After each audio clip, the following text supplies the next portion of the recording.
Hey everyone, today I'm going to talk about the viral 10% niacinamide, 4% tranexamic acid serum. I've been using it for 4 months now, and I think I have some interesting and important information about this serum to share with you. Today we'll learn about its ingredients, what to realistically expect from this product, how to use it, my experience with the product, and whether you should give it a try or not. And I'll also mention 5 things you must know before trying out this product. So let the quiz begin.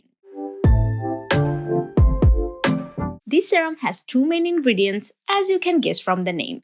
10% niacinamide and 4% tranexamic acid. Niacinamide is vitamin B3. It's an antioxidant, anti-inflammatory, supports skin barrier health, helps with fading hyperpigmentation, controls sebum production, and also helps to reduce acne. It is also widely tolerable at a lower percentage. On the other hand, tranexamic acid is actually a medication given in pill form to treat melasma. But there are also some researches where its topical application has shown its promises. It has shown to be effective for people with rosacea, also works pretty well for post-inflammatory erythema, meaning the redness that lingers during and after breakouts. Now, what I wondered when I first heard about this serum was, how is it different? Because there are so many products from so many different brands containing niacinamide or tranexamic acid or both. So what makes this one so special? So what I found is there is something special about its ingredient list. Some of the ingredients in this product is really fascinating, although they are not mentioned in the label. For example, polyglutamic acid. It's an incredible hydrating ingredient because it prevents the breakdown of hyaluronic acid and makes your skin look visibly plumper. Then there's 2% alpha-arbutin for hyperpigmentation, working through a completely different path, inhibiting tyrosinase and blocking pigmentation. And the pink color of this serum comes from vitamin B12, cyanocobalamin, which has shown promise for treating inflammatory skin conditions like eczema. Then there is ascorbic acid, which is vitamin C, one of my most favorite ingredients for tackling hyperpigmentation. It also contains betaine salicylate that can mildly exfoliate the skin.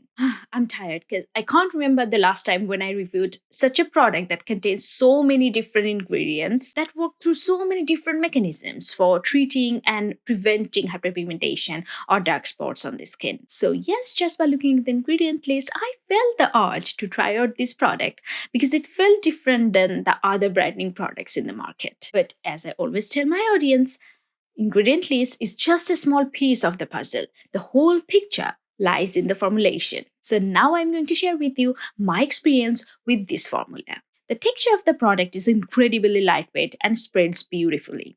Just a couple of drops was enough to cover my entire face. What impressed me most is how well it layers. If you ever had a serum peel up or ball under your sunscreen, you know how frustrating that can be. I've tested it under multiple moisturizers and sunscreen. No peeling whatsoever. It absorbs quickly and creates a beautiful base for the rest of my routine. After using it for 4 months, I've noticed that my skin looked overall even toned and brighter than before. The effect is subtle but definitely noticeable. I also noticed healthier skin barrier and less irritation overall. I don't get much breakout, but I have been experiencing persistent redness around my cheek after moving to the UK.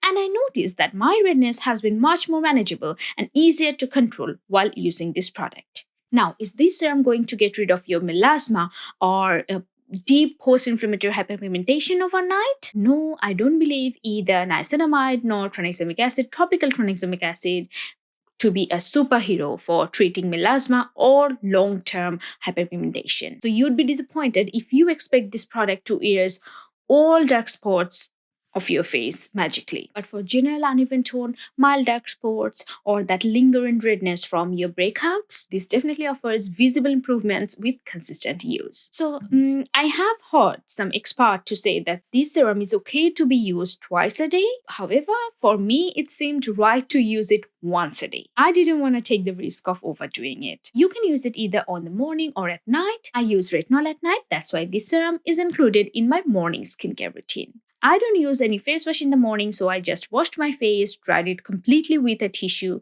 then applied 2 to 3 drops on my bare face. Then I waited for 5 minutes, applied my moisturizer and sunscreen. I do recommend using a moisturizer after this serum because despite having a number of well-known hydrating ingredients in its list, I found the overall formula not very hydrating or moisturizing, at least not for me. Now, the 5 things that I promised to share about this product with you. Number 1.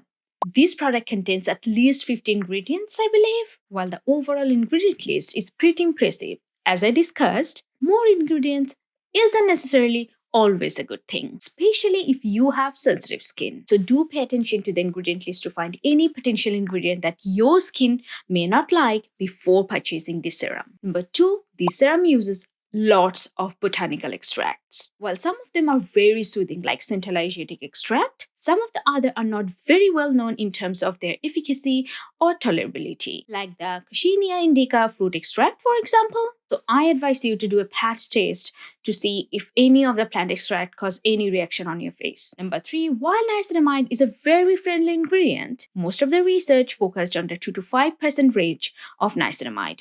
Plus, I have personally seen some people experiencing irritation with 10% niacinamide. And honestly, considering the other active and brightening ingredients in this serum, I also believe that 5% would be a more suitable percentage of niacinamide in this serum. But anyway, I personally didn't face any issue with this product personally. But if you have had bad experience with products containing 10% niacinamide, then avoid this serum. Number 4, it doesn't contain any artificial fragrance, but the multiple botanical extracts used in it contain some fragrant properties. So I'd advise you to avoid this product if you are sensitive or allergic to fragrance. Number 5, Anua mentions in its website that this serum is suitable for acne-prone skin. But from my experience and considering how the ingredient list in this serum work, I suggest you to use this product on after acne hyperpigmentation or red marks instead of using it on active acne. So this was the comprehensive review of Anua 10% niacinamide 4% tranexamic acid serum. If you enjoyed this deep dive, let me know in the comment box below, give this video a like and subscribe to my channel for more such videos. I'll see you in the next one. Till then, take care of yourself and don't forget to love the skin you're in. This is Diba signing off today from Diba's Quest.